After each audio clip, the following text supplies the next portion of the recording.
Bonjour à tous, bienvenue sur Déclic Numérique dans cette nouvelle vidéo consacrée à Lightroom. Aujourd'hui je vais vous parler du virage partiel. C'est parti.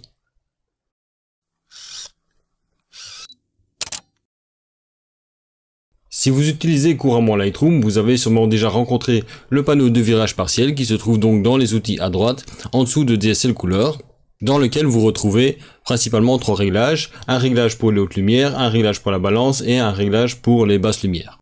Mais au final, qu'est-ce que le virage partiel? Alors le virage partiel, l'idée est assez simple, c'est de dire qu'on va appliquer une tonalité de couleur dans les ombres et dans les hautes lumières et on va équilibrer la transition entre les deux. Le but est de soit de donner une ambiance à une photo, soit éventuellement en colorer une.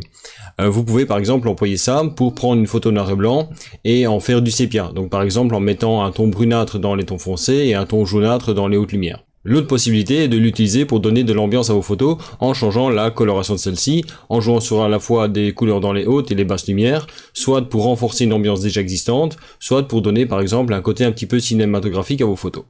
Voyons voir maintenant comment ça fonctionne. Donc vous avez ici à droite dans le panneau de virage partiel la partie réglage de haute lumière. La couleur que vous allez utiliser là va s'appliquer alors aux hautes lumières. Vous avez la même chose pour les ombres, vous choisirez une couleur et elle s'appliquera à ce moment-là aux zones sombres de la photo. Alors concrètement, comment l'utiliser? C'est relativement simple. Vous allez commencer par décider de travailler soit sur les hautes lumières, soit sur les basses lumières. Il n'y a pas d'ordre de préférence. Moi, j'ai en général l'habitude de travailler d'abord sur les basses lumières. Donc, je vais commencer ici dans les ombres et je vais essayer de choisir une couleur. Alors, vous pourriez dire, ben voilà, je prends une couleur quelconque et je change la saturation pour renforcer la couleur et je vois ce que ça donne. Mais ça va revenir à faire plein d'essais et jamais tomber au bon résultat, du moins pas rapidement. Donc ce que vous pouvez faire pour gagner du temps, c'est d'appuyer sur la touche Alt ou Option en Mac et de bouger le curseur de couleur. Et à ce moment-là, Lightroom vous affiche la couleur appliquée sur la photo avec une saturation de 100%. Et là, du coup, vous pouvez choisir une couleur quelconque. Donc je vais par exemple prendre ici une couleur un peu bleutée. Ensuite, vous allez pouvoir régler la saturation. Donc le premier curseur latin définit quelle couleur, la saturation va définir finalement l'intensité de cette couleur dans la photo. Et vous voyez que si je le règle à 0%, on ne le voit pas du tout, et si je le règle à 100%, on le voit complètement. Ensuite, je vais définir une couleur pour les hautes lumières. Donc ici, je vais faire la même chose, j'appuie sur la touche Alt ou Option en Mac, et je vais déplacer le curseur pour trouver quelque chose qui me plaît. Comme ici, j'ai quand même le visage de quelqu'un dans la photo, je vais pas prendre n'importe quoi comme couleur, parce qu'une couleur de genre rose ou magenta va être très bizarre. Je vais plutôt prendre quelque chose qui est de l'ordre des couleurs de la peau, donc quelque chose dans les jaunes orangés. Maintenant que j'ai choisi mes deux couleurs, je vais vouloir choisir l'équilibrage entre ces deux couleurs pour qu'en fait dire à Lightroom quelles sont les zones que je dois considérer comme sombres et quelles sont celles qu'il faut considérer comme claires. Et pour ça, vous avez le réglage de la balance qui va vous permettre de dire à Lightroom ce qui doit être considéré comme une zone sombre ou comme une zone claire. Donc si vous poussez le curseur tout à fait à gauche, il va considérer la majeure partie de l'image comme étant une zone sombre et donc il va appliquer la couleur aux ombres. Si maintenant vous le poussez tout à fait à droite, il va considérer la majorité de l'image comme étant une image claire, et donc il va appliquer principalement la couleur de haute lumière. Alors pour bien définir la position de la balance, de nouveau, le plus simple c'est d'employer la touche Alt ou Option en Mac pour faire ce réglage-là. Quand vous allez appuyer dessus, Lightroom va vous afficher les deux couleurs que vous avez choisies et va les mettre à 100% de saturation temporairement, le temps de faire l'équilibrage. Donc ici, de nouveau, j'appuie sur Alt ou Option en Mac et je vais déplacer le curseur vers la gauche ou vers la droite. Et là, vous voyez que si je le mets vers la gauche, j'ai quasiment que le réglage des ombres qui est appliqué. Si je le pousse vers la droite, j'ai quasiment le réglage que des hautes lumières qui est appliqué. Et donc, je vais essayer de trouver la bonne transition entre les deux. Alors, si je vais trop vers le bas, mon image sera fort froide. Si je vais trop vers le haut, ben, ce sera trop saturé, trop rougeâtre.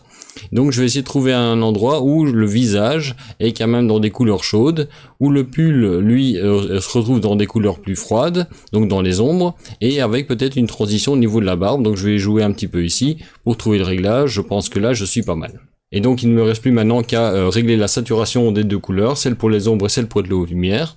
Je vais commencer par les ombres, je vais monter le slider, donc vous voyez si je le mets par exemple à 100%, l'effet est quand même assez fort, mais ça n'impacte pas les zones claires de la photo.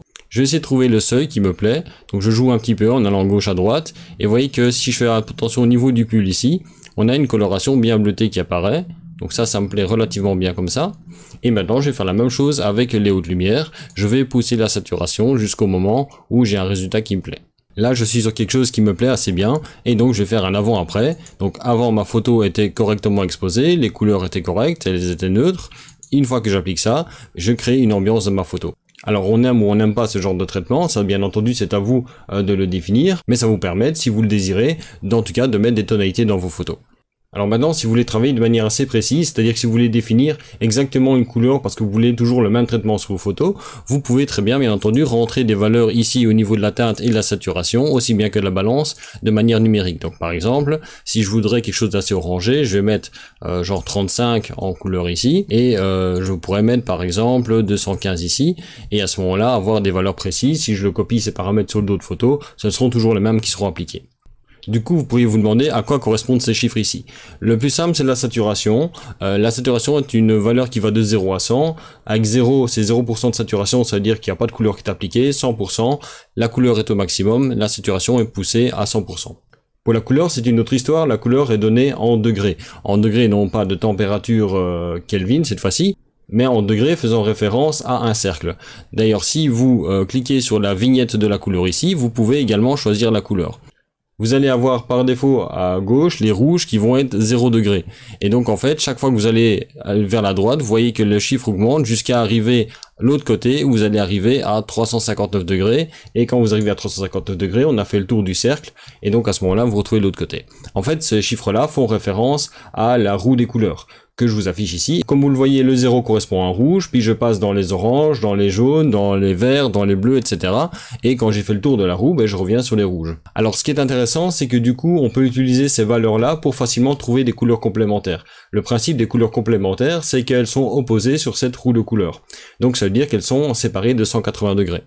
Donc admettons que par exemple ici, je définisse une couleur. Je vais dire, je vais prendre une couleur de 25 degrés, c'est très bien. Si je veux mettre maintenant la valeur complémentaire dans les basses lumières, il me suffit de rajouter 180 degrés à la valeur, donc 180 plus 25, ça fait 205.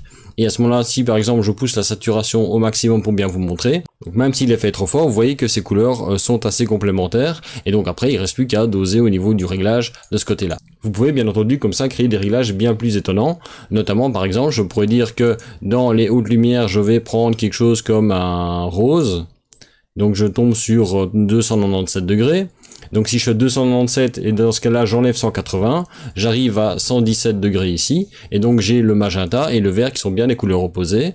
Ensuite je vais par exemple essayer de trouver un réglage que je trouve sympa au niveau de l'équilibrage. Et ensuite je vais travailler sur la saturation pour essayer de trouver quelque chose qui soit à la fois intéressant et pas trop criard non plus au niveau des photos. Et vous voyez que du coup ici, de nouveau avec un avant-après, même si j'ai pris du vert et du magenta qui sont des couleurs qu'on n'attendrait pas dans une photo, ça donne quand même quelque chose d'assez cohérent. C'est un rendu qu'il faut aimer, bien entendu. De nouveau, c'est votre choix au niveau des couleurs, mais la possibilité est là. Alors une petite astuce en passant que j'ai découvert récemment, quand vous cliquez sur la vignette de couleur, vous arrivez dans ce panneau là qui vous indique en fait les deux points. Donc vous avez le point qui est en sous-brillance qui vous indique celui que vous êtes en train de régler. Donc vous voyez ici, vous pouvez régler la saturation, et si vous le déplacez ici, vous changez les degrés, donc la couleur. Maintenant, ce qui peut être dérangeant, c'est que vous allez avoir ici les rouges, et la suite, en fait, vous devez les reprendre de l'autre côté et repartir par là. Si maintenant cet affichage vous embête et que vous voulez décaler les couleurs pour avoir la plage de couleurs qui vous intéresse dans la fenêtre de manière continue, ce que vous pouvez faire, c'est appuyer sur la touche Alt ou Option en Mac, de nouveau.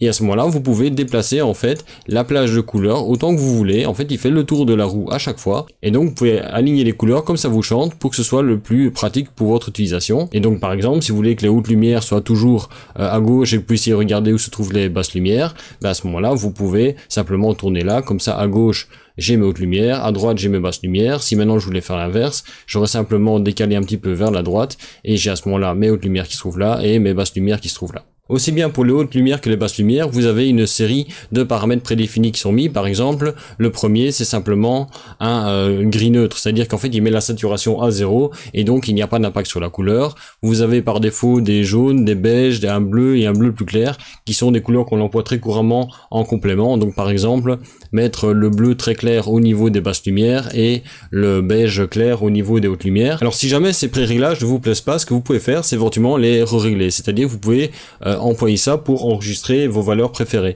Donc par exemple ici, si moi je voulais que le magenta soit ma couleur préférée, ma couleur habituelle, que j'emploie tout le temps, je vais à ce moment-là définir la couleur qui me plaît ici dans le tableau, je vais prendre par exemple celle-ci, et à ce moment-là vous cliquez sur l'endroit où vous voulez l'enregistrer et vous restez appuyé jusqu'au moment où la couleur change. Donc ici je vais cliquer dessus, je reste appuyé et vous voyez qu'à ce moment-là, le magenta a été sauvegardé. Et donc si maintenant je veux remettre une couleur comme elle était plus ou moins là-bas, je vais refaire la même chose, je vais cliquer dessus, je reste appuyé et il a réenregistré une valeur qui était similaire à ce que j'avais au départ. Alors, si vous voulez remettre les paramètres de virage partiel à 0, comme d'habitude, vous pouvez faire un double clic sur le titre ici, un double clic sur balance, un double clic sur ombre, et à ce moment-là, vous voyez que vos réglages sont remis à 0. Donc je récapitule ma méthode pour l'utiliser. Première chose, je commence à choisir la couleur des ombres. Donc j'appuie sur la touche Alt ou Option et je vais choisir une couleur qui me plaît. Donc par exemple ceci. Ensuite je fais la même chose pour les hautes lumières. Donc j'appuie sur Alt ou Option et je choisis une couleur qui me plaît dans les hautes lumières. Ensuite je clique sur Alt ou Option et je vais de gauche à droite définir la zone de transition. Je vais prendre quelque chose ici par exemple avec le visage qui est majoritairement jaunâtre et la barbe qui est plutôt grisâtre parce qu'elle commence à être plus foncée. Et ensuite je vais pousser la saturation des ombres jusqu'à ce que j'ai un rendu qui me plaise. Et je vais faire la même chose avec le slider des hautes lumières jusqu'à avoir un rendu qui me plaise.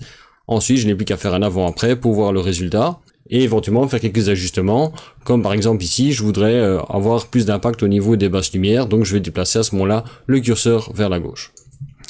Donc voilà, je fais un avant-après. La différence n'est pas très significative, mais vous pouvez comme ça donner des couleurs aux hautes lumières et aux basses lumières. Voilà donc pour ce nouveau tutoriel Lightroom, j'espère qu'il vous aura plu, j'espère que comme ça vous aurez vu comment utiliser efficacement le virage partiel pour donner de la coloration à vos photos. Vous pouvez donc employer ça bien entendu sur du noir et blanc pour donner un aspect un petit peu type sépia ou titane ou quelque chose du genre. Vous pouvez bien entendu aussi l'employer sur des photos en couleur, ce qui va vous permettre de mettre une ambiance dans vos photos. Si vous voulez réchauffer l'atmosphère, vous pouvez par exemple mettre une couleur brun foncé dans les basses lumières, une couleur plus jaune orange dans les hautes lumières et jouer avec ça pour renforcer l'aspect. Ou alors vous pouvez également l'utiliser pour donner des contrastes de couleurs plus importants entre les ombres et les basses lumières en jouant sous des couleurs complémentaires. Donc par exemple du bleu dans les basses lumières et du jaune dans les hautes lumières avec bien entendu une saturation plus ou moins faible suivant vos goûts. Dans un prochain tutoriel Lightroom, je vous montrerai une méthode un petit peu plus poussée qui vous permet également de faire du virage partiel, mais de manière un petit peu plus similaire à ce qu'on fait dans Photoshop, donc de pouvoir traiter différentes zones de luminosité différentes, mais ça demandera d'employer des outils tels que les filtres dégradés, etc. Donc ce sera un peu plus de chipo et ce sera pour une autre vidéo. Alors, comme d'habitude, si cette vidéo vous a plu, partagez-la, likez-la, commentez-la, n'hésitez pas à me dire ce que vous en avez pensé, comment vous utilisez, vous, le virage partiel pour améliorer vos photos. N'oubliez pas non plus de vous abonner à la page Facebook de Déclic Numérique. Vous pouvez également vous abonner au compte Twitter de Déclic Numérique, ainsi qu'à mon compte Instagram pour voir les photos que je publie. Et sinon, moi, pour le reste, je vous dis à la semaine prochaine pour une nouvelle vidéo sur Déclic Numérique.